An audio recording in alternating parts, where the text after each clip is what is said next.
For this Sabbath school, I looked up kung ano yung mga recently na pinag-aaralan ninyo, and I saw that you've been looking at the church, the life of the church, and also just recently you've been looking at the observance of the Sabbath. So I thought I would contribute to that by taking something from my archives of lectures, and I decided to teach on the subjects of preaching. As those who hold to Reformed tradition, we have a high view of preaching, one that I believe is drawn from the teaching of the Scripture itself about the work of preaching, the ministry of the Word, and that there is a statement to this that has achieved a confessional status among Reformed churches, that the preaching of the Word of God is the Word of God. It is not that the inspired, inscripturated Word of God, but it is a form of the Word of God. It is a distinct form of the Word of God because it proclaims Christ and His work, who is the divine Word, the eternal Logos, as we have learned in John chapter 1 verse 1 and John 1 verse 14.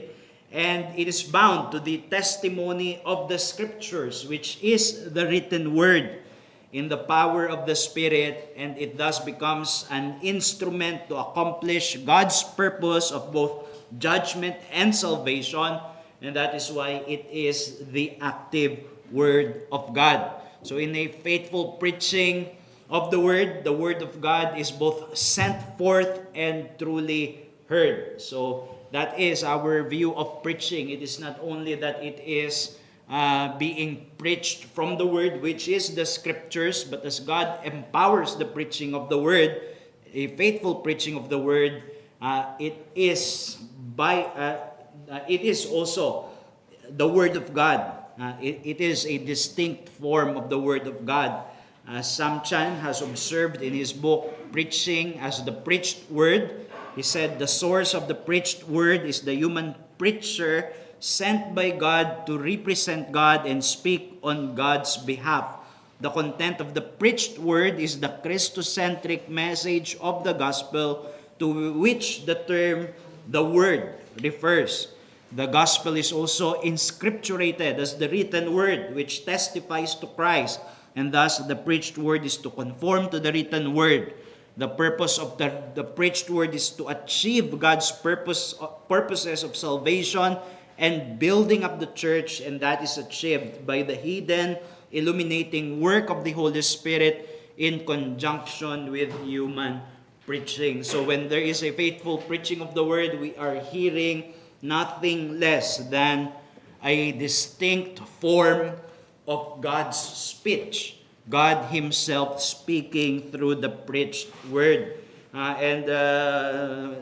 I want to do simply in the remaining of our time is just to look at passages in the Scriptures na nagtuturo ng katotohanan ito. So we will be conducting a survey of relevant Scripture passages that point us to that direction in believing that the preaching is nothing less than the Word of God heard and administered to men. In Romans 10 verse 14 to 15, it says, "How then are they to call on Him in whom they have not believed? How are they to believe in Him whom they have not heard? And how are they to hear without a preacher? But how are they to preach unless they are sent?" So that is the NASB version. Dito sa passage na ito, makikita natin that the Apostle Paul is linking together a series of logical necessity before someone could call upon the name of the Lord and be saved. Yun yung context nito sa verse 13. In order to be saved, someone should call upon the name of the Lord. And yet, what is required for someone to call upon the name of the Lord? You have this passage with a series of logical necessities. Faith is required in order to call on the Lord, and such faith comes by hearing through the word of Christ, which is spoken of in verse 17. And yet this hearing necessitates that there must be lawfully called preachers, mga mangangaral na tinawag ng Panginoon para sa kaligtasan. Now, this is where we find our interest in this passage is located in the truth that in Greek there is no of before whom they have not heard. That is why the NASB, the New American Standard Bible, has the accurate rendering and how are they to believe in whom they have not heard. In other words, if for someone to believe, for someone to call upon the name of the Lord, what they must hear is the very voice of Christ. They must hear not only of Christ, meaning about Christ, they must hear Christ himself speaking. That is the question that the Apostle Paul puts forward. How are they to believe in him whom they have not heard? How can they trust in him if he has not personally come in order to speak to them? So it is not only that they need a witness, but they need Christ himself speaking to them. And the answer that the Apostle Paul puts forward in his rhetorical question is preaching.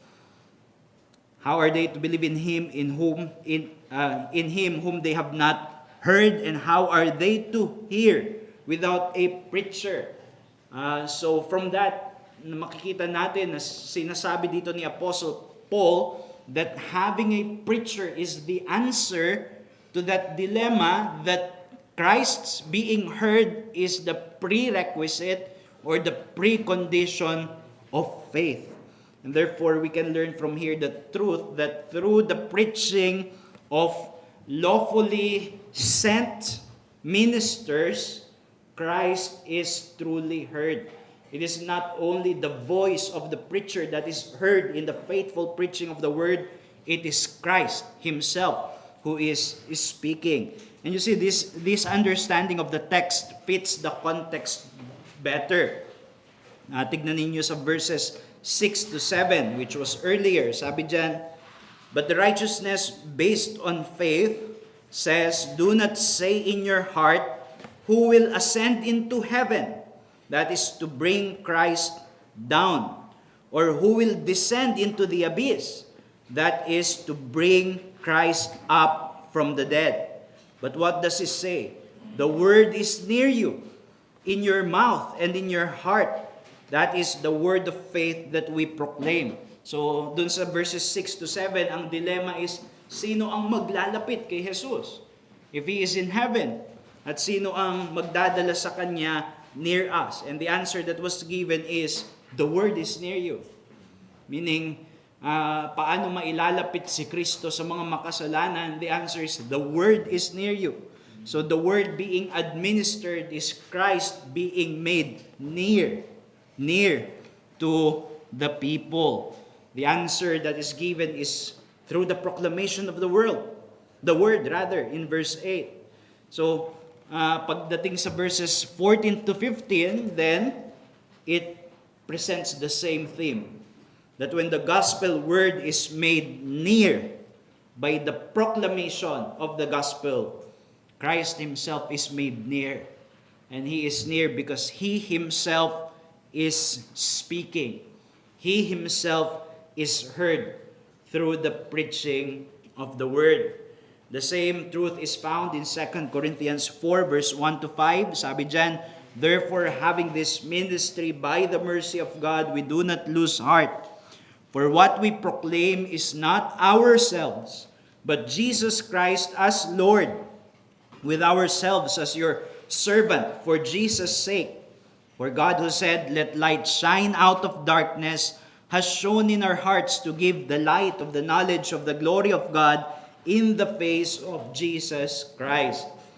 Doon sa 2 Corinthians chapter 3, the Apostle Paul was comparing the old covenant ministry, that ministry of condemnation, that ministry that is veiled and condemnatory, and it is being contrasted against the new covenant, which is a ministry of light and salvation.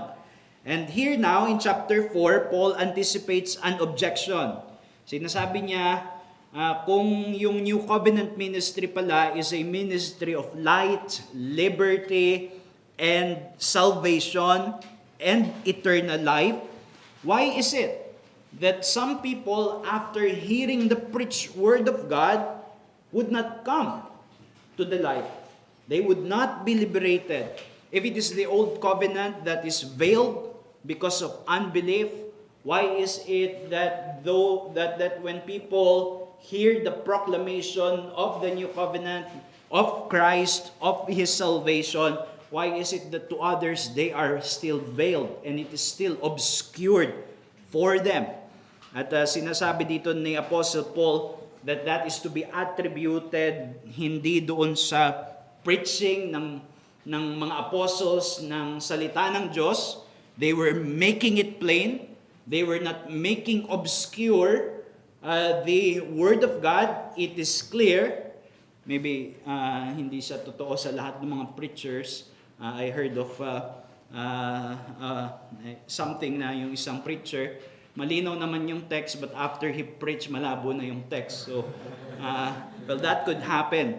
But for the Apostle Paul, ang sinasabi niya, the reason why people remain in darkness and in blindness was not owing to the Apostle Paul and his apostolic band not being clear about the gospel, but it is because the God of this world has blinded the mind of the unbelievers in order to keep them from the knowledge of the glory of God in the face of Jesus Christ. So it was owing to a spiritual blindness. Kaya hindi nila naiintindihan. And then yung passage natin, it comes in. Sinasabi dito ni Apostle Paul that in the case of those who are being saved, the proclamation of the gospel is parallel to the active word that was spoken by God in creation when God said, "Let there be light." When God said, "Let there be light," and there was light, nothing short of that is happening when there is a faithful proclamation of the word and people are saved. It is because God is speaking light into hearts. It is not only the preacher that is speaking. If so, there is no power in the word of preachers that could turn darkness into light. And the only explanation why people are being converted is because of that truth. That when the gospel is preached and conversions occur, it is because God spoke through that preaching. And He spoke in power, declaring light into the hearts of people. So that teaches us the truth that the faithful proclamation of the gospel is the active word of God sent to bring forth the realities of the new creation upon the hearts of sinners. Kapag ka mayroong pangangaral, matapat na pangangaral ng salita ng Diyos, God is actively speaking and bringing into realities the realities of the new creation. And that is why there is the reference there to creation. Let there be light. When the preacher is faithfully expounding Christ from the scriptures, God is bringing new creation realities to this world. Just as He has said, let there be light. And it is for this reason that the Apostle Paul binds their proclamation with the ministry of the Spirit. You know, the Spirit was hovering over the face of the deep when God said, let there be light. And it was the Holy Spirit who made efficacious that divine word in order that there would be light indeed as God declares light.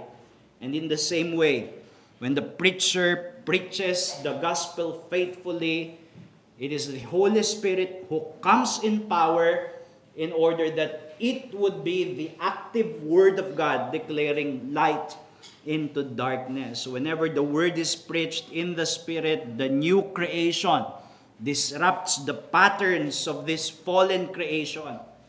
And that gives us a deeper meaning dun sa sinasabing reformation by the Word. It is not only that reformation because we are reordering our patterns of thought on a mere intellectual level. It is reformation by the Word because that is what happens. The Word disrupts the pattern of this fallen creation. Sin, rebellion against God, unbelief. And by the Spirit, new realities are being formed into the hearts of God's people, such as faith, obedience to Christ, and all the other works of the Holy Spirit. So in the preached word, there is the active word of God declaring light into darkness. And then in 2 Corinthians 5 verse 17 to 21, sabi dyan, therefore, if anyone is in Christ, he is a new creation. The old has passed away, behold, the new has come.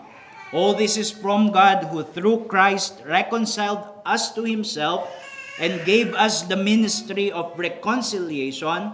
That is, in Christ, God was reconciling the world to himself, not counting their trespasses against them, and entrusting to us the message of reconciliation. Therefore, we are ambassadors for Christ, God making his appeal through us. We implore you on behalf of Christ, be reconciled to God. So sabi ni Apostle Paul, they received the ministry of reconciliation. Then the ministry that proclaims Christ as the way of being reconciled to a just and holy God through the sacrifice of his blood. And when the Apostle Paul preaches this gospel to men, sabi niya, what happens is that God is making appeal through us. So God is actively making appeal to sinners to be reconciled to God through the voice of a human preacher. That is a wonderful thing, that feeble as their lips might be, occasionally stuttering their tongues may be, and yet it is God who is making his appeal through the voice of human preachers so that sinners would be reconciled to God. So God is imploring hearers through the proclamation of the apostolic message of reconciliation. Now this was true of the apostles, but new covenant ministers also are successors of this ministry from the apostles as they receive the apostolic word and proclaim it to men.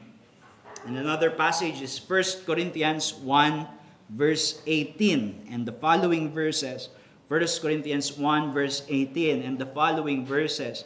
Sabi dito ni Paul, for the word of the cross is folly to those who are perishing, but to us who are being saved, it is the power of God. Then it continues on after a few sentences. For since in the wisdom of God, the world did not know God through wisdom, it pleased God through the folly of what we preach to save those who believe.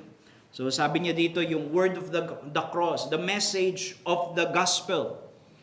It is foolishness, it is considered as foolishness by both Jews and Greeks, Hellenists, kasi yung mga Hudyo ayaw nila ng Christ na nakapako, Messiah na na-crucify. They thought that the Messiah should be coming in victory and political and military triumph, and for them, therefore, foolishness, yung message ng cross. For the Greeks, for the Hellenists, it is simply madness for them to imagine that God would come in order to die as a man on the cross. So that's simply madness. They could not accept this message. And yet sabi ni Paul dyan, for us who are being saved, that preaching of the cross is the power of God. It is power. Just just like the theme elsewhere in the Apostle Paul, it is a creative power. It is a saving power in order to call sinners to Himself. Kaya sabi ni Paul sa chapter 2 na ito, and I, when I came to you, brothers, did not come proclaiming to you the testimony of God with lofty speech or wisdom, for I decided to know nothing among you except Jesus Christ and Him crucified. And I was with you in weakness and in fear and much trembling.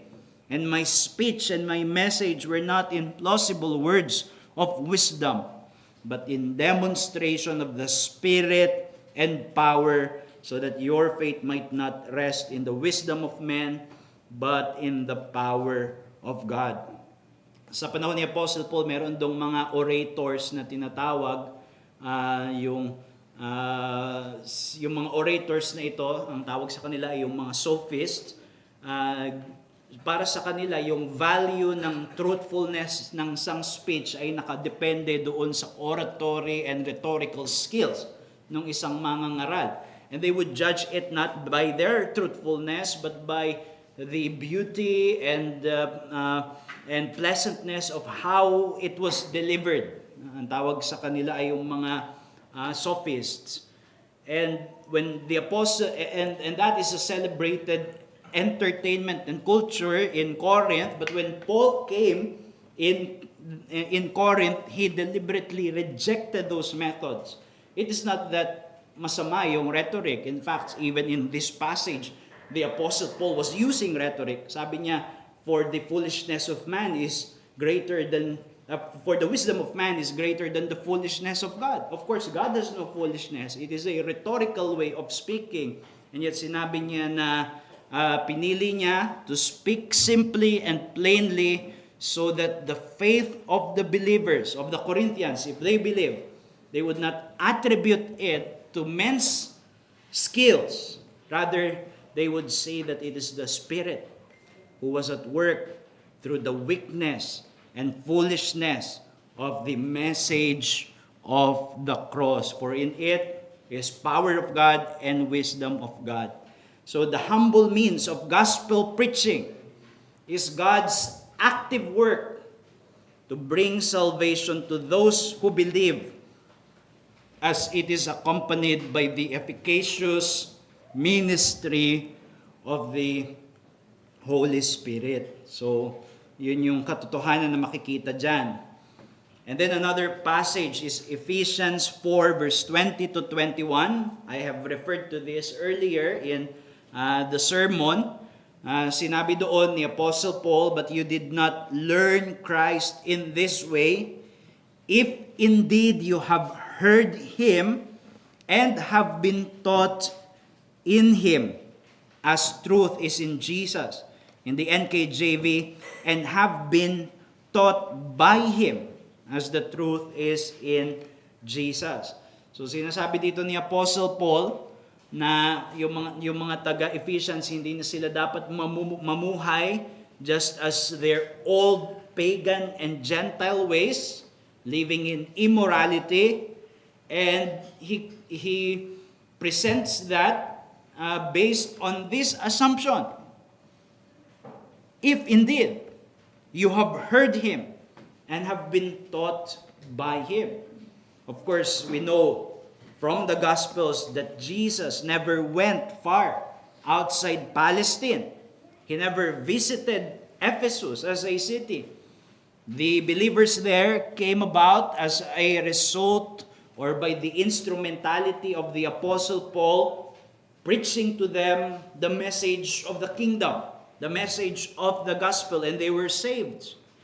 And yet, sinasabi dito ni Apostle Paul na ang assumption niya is that they have heard Christ and they have been taught by Christ. How is that possible? And based on the passages that we already have considered and the others as well that we shall consider, I believe that it is the preaching of the Apostle Paul. That when the Apostle Paul preached to them the gospel, it is nothing less than Christ himself being heard and teaching them about the gospel. Christ is the one speaking to them. And therefore, they have had a personal instruction from Christ. Ang trabaho ng mga mangangaral is not only to preach about Christ, but that Christ would also preach through them, even above, in concurrence or along with their preaching. So when gospel preaching is made efficacious by the Spirit, it is Jesus Christ himself who is heard. And then we learn also of this in Galatians 3 verse 1. Alam natin yung context sa Galatians. They were entertaining, Judaizing teachers, yung mga nagsasabi na in order to be a full-fledged Christian, to fully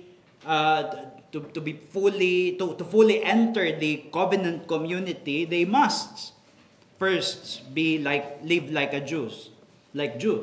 Halimbawa, magpatuloy sila, sumunod sila sa mga dietary laws, and the Apostle Paul was rebuking them for entertaining those preachers who are compromising the message of the gospel which was once and for all been delivered through the apostles.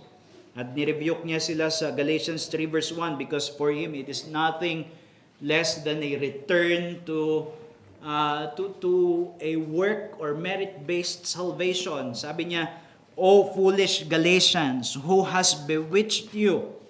It was before your eyes that Jesus Christ was publicly portrayed as crucified." Now that is an interesting passage. Sabi ni Paul, it was before your eyes. Bakit kayo bumabalik doon sa mga pagtuturo na kino-compromise yung cross, yung message ng cross, which is about salvation being through Christ alone, not by means of the law and obedience to the law? Bakit kayo bumabalik doon sa mga ganong pagtuturo? Nakalimutan nyo na ba that it was before your eyes that Jesus Christ was publicly portrayed as crucified? Now, why is that interesting? Well, we know that Christ was crucified in the sight outside but close by the walls of Jerusalem. So, hindi malayo sa Jerusalem. Nasa loob ng Palestine. And it was nowhere near the area of the Galatian believers who were after all were not yet interested in Christ because they were pagans and living as pagans, not even interested in Judaism. Well, it is my opinion, along with John Calvin, that this refers to the preaching of the gospel. Paul refers to this event in association to their inception as a church when the gospel came to them. After all, ang tinutukoy dito ni Apostol Pablo ay yung pasimula nila. Nagsimula sila sa espiritu, bakit nila tinatry na magtapos sa laman? So it was their inception as believers that is considered to be associated with this event na nakita nila si Kristo. And I believe that their inception as believers and as a church came as a result of preaching.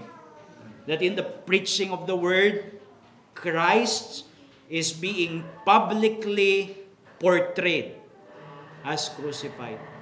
And it is for that reason na kinoconnect natin, di ba, yung preached word saka yung sacrament. And we speak of the preached word and the visible word. which is yung sacrament. In the sacrament, Christ is publicly portrayed as crucified. Hindi kagaya sa Roman Catholic na inaalay ulit natin, but as a reminder in order that the blessings of Christ would be communicated to us as the word reminds us again through the sign that Christ was crucified for us. And that is also true of preaching. And I will say something about this in later as well, that in one way, the preaching of the word is also a sacrament, in that it communicates to us the presence of Christ. Christ is being publicly portrayed as crucified through the preaching of the word. So something, and I use this word carefully, na pwedeng maging misunderstanding, but there is something mystical that happens in the preaching of the word. Christ is being portrayed, displayed, made present in all the benefits of his cross, his death, and his resurrection, his life, death, and resurrection. As John Calvin has said, Paul testifies that by the true preaching of the gospel, Christ is depicted before the eyes as crucified. So that is what happens when there is a preaching, faithful preaching of the gospel. And then 1 Thessalonians 2 verse 13, sabi dyan, and we also thank God constantly for this, that when you received the word of God, which you heard from us, you accepted it not as the word of men, but as what it really is, the word of God, which is at work in you believers. So ginagamit ko yung active word kasi yun yung to distinguish it with the written word, although bound siya sa written word. Pero pag sinabing active word, this is the word of God being administered. This is the word of God actively working, just as God spoke, let there be light. That is what happens through the preaching. At sinasabi dito ni Apostle Paul, yung word of God which is at work in you believers, this was the word of God that was preached by the apostles. And the people received the word of God not as merely words of men, although they came through the mouths of men, but they received it as the active work of God working in the believers. Now, the application of this passage is not limited to the apostles. They have a special, they had a special place in being revelation bearers in the church. But here, sabi ni Paul, us, di ba? That when you receive the word of God, which you heard from us. Sino yung us na yun? Kasama dun si Barnabas, who was not in a strict sense an apostle. He was a preacher of the gospel, sent as a missionary of the church from Antioch. And yet, sinabi dyan ni Paul na kasama siya nung narinig nila yung salita ng Diyos mula kay Apostle Paul at kay Barnabas. So hindi ito restricted sa apostolic. Barnabas was sent with Paul by the church in Antioch for a Gentile mission, and he also preached the word. At sinasabi ni Paul, when he preached the word of God, it is God that is heard. So in a faithful preaching of one who is lawfully called to it, the word of God is delivered. They are speaking the word of God. They are not only preaching from the word of God. Their very speech, if it is faithful to the scriptures, becomes the active word that God uses in order to save sinners. So the word of God here is distinct, although not separate from the scriptures. At this early point of church history, the New Testament, which now carries the final form of the apostolic testimony about Christ, It was not yet completed. So the Word of God cannot merely refer to the Old Testament because Christ must be expounded from there. So ang tinutukoy ditong Word of God ay yung mismong preaching ng mga apostles about the gospel, tied to the Old Testament witness. And that means it's about preaching.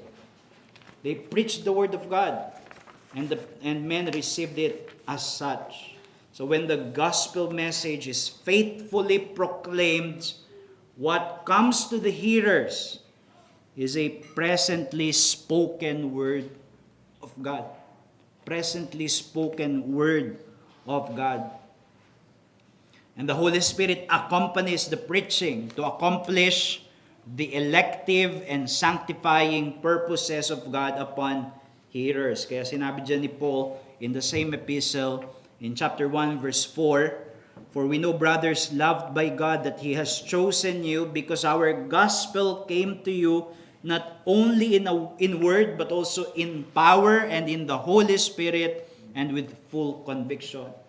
How do we know someone is an elect? Well, here is a sign. If the Word of God came to them with conviction. Because that means the Word of God became an active work of God made efficacious by the Holy Spirit, and thus new creation realities were declared in the heart, which says, "Let there be light shining in the heart of this sinner." Chapter 2, verse 13, "The Word of God which is at work in you, believers." So the efficacious work of the Spirit makes the faithful gospel preaching the active Word of God to bring the elect to salvation and to sustain the saints in the life of grace. And then Hebrews 13 verse 7, kasama sa mga practical exhortations ng writer ng Hebrews, sabi niya sa mga believers doon, "Remember your leaders, those who spoke to you the word of God." So what is in view here are leaders speaking of the Word of God. It is not merely that they are reading the Scriptures or reciting the Scriptures, but it includes their application of that Word, their exhortation from that Word. What we have in 2 Timothy 3 verse 16 as preaching the Word, rebuking, exhorting with all patience, that is speaking the Word of God. And Paul is saying here, the writer to the Hebrews rather is saying here, which is not Paul, he is saying here that they spoke the Word of God. It is the Word of God that they spoke to the church.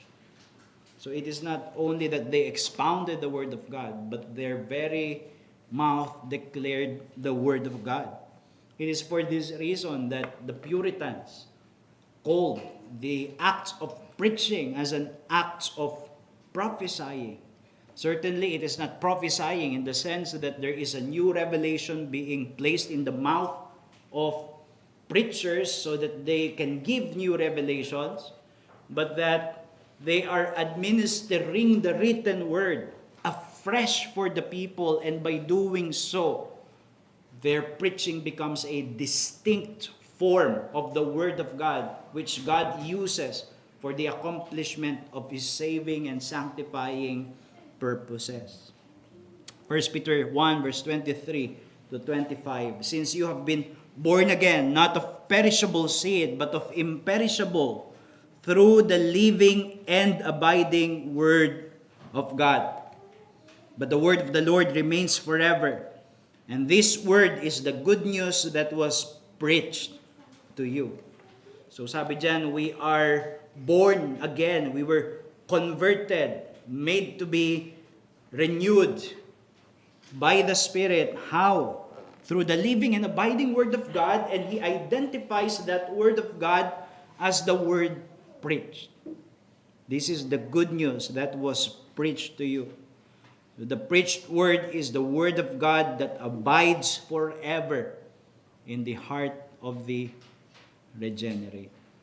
So those are the passages, and from those passages I will just draw 4 concluding pointers. First, preaching is the Word of God, not as an addition to the written Word, but as the proper administration of that very Word by and for the church.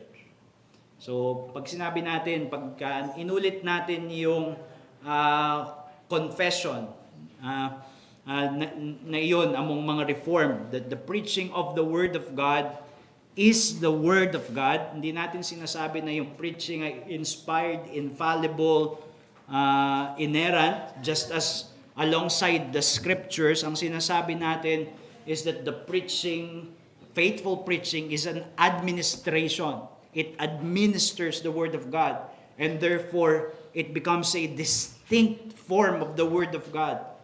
And by the power of the Spirit, it accomplishes spiritual purposes. Preaching is also the Word of God, but only if it meets certain qualifications. The preacher is lawfully recognized by the church for this function. Kaya sinabi dun sa Romans chapter 10, how are they to preach unless they are sent? There must be lawful calling to this work. And the preacher's message is bound to the written Word of God, which is the only authoritative source for the church's witness about Christ and His work. So kailangan bound siya dito sa written Word. And if it departs from the written Word, then it is no longer the Word of God. And the preacher's message is Christocentric. Kasi kanina ulit-ulit dun sa mga binasa natin that the Word of God is the message of the cross. It is the gospel. So hindi pwede na, it may be that the written Word is being expounded, but Christ is not in the sermon, and then it does not become the Word of God. There must be a right application of what we call the law and the gospel in order that the Word of God would be faithfully administered. Thirdly, preaching is the Word of God because the Spirit's efficacious ministry makes it the active work to bring and preserve salvation to the elect and judgment to the reprobate. So it is comparable to that God speaking light in darkness. It is not an inscripturated word. It is the word that God uses in order to accomplish His new creation. It is the Word of God which can be equated to the power of God. Word as power. And that is what happens in the preaching of the Word. And lastly, preaching is the Word of God in a sacramental sense. Because Christ and His benefits is truly present in the preaching of the Word through the Holy Spirit to be received by faith. That is the language of sacrament, di ba? Sa Lord's Supper, Christ is truly present. Not carnally, not materially, but spiritually. And it is to be received in faith as the Holy Spirit communicates heavenly blessings to our souls as we receive the sacrament in faith. That is also what happens in preaching. In fact, even foremost in preaching, that Christ is made present. He is publicly portrayed as crucified. And those who hear by faith, trusts in Christ, the Holy Spirit actively communicates the blessing and benefits of Christ and Christ Himself to our souls. So wonderful things are happening in the preaching of the Word. And it calls us to revere and to take seriously and to attend faithfully to the ministry of the Word in our respective churches. As Michael Horton said in his book, The Christian Faith, No contrast is drawn here between divine and human action. The human signs are sanctified as divine gifts that communicate the reality signified. Within the appropriate covenantal context, the words of commissioned representatives actually bear God's word, accomplishing that of which it speaks. And then he said, preaching involves teaching, but it is more than that. The sacramental aspects of the word, that is, its role as a means of grace, underlies Reformation teaching. The preaching of the gospel not only calls people to faith in Christ, it is the means by which the Spirit creates faith in their hearts, as expressed in the Heidelberg Catechism. In evangelical theologies, this sacramental aspect of God's Word is often marginalized by a purely pedagogical or instructional concept. So karaniwan ang iniisip ng maraming mga evangelicals preaching, it is just didactic, it is just teaching in order to inform the mind. It is therefore not surprising that when the word is reduced to its didactic function, there arises a longing of the people to encounter God here and now through other means. So maghahanap yung mga churches ng ibang paraan how they can encounter God. In fact, di ba, pangalan nga yun ng retreat sa iba, encounter God. However, by affirming its sacramental as well as the regulative or canonical character, we can recognize the Word as God's working and ruling, saving and teaching. So God is active in the preached Word. God is present in the preached Word. And Christ Himself is spiritually communicated to the heart of the believers by the Spirit in the preaching of the Word. That is what happens through preaching. Q&A. So, meron bang may question? Meron tayo.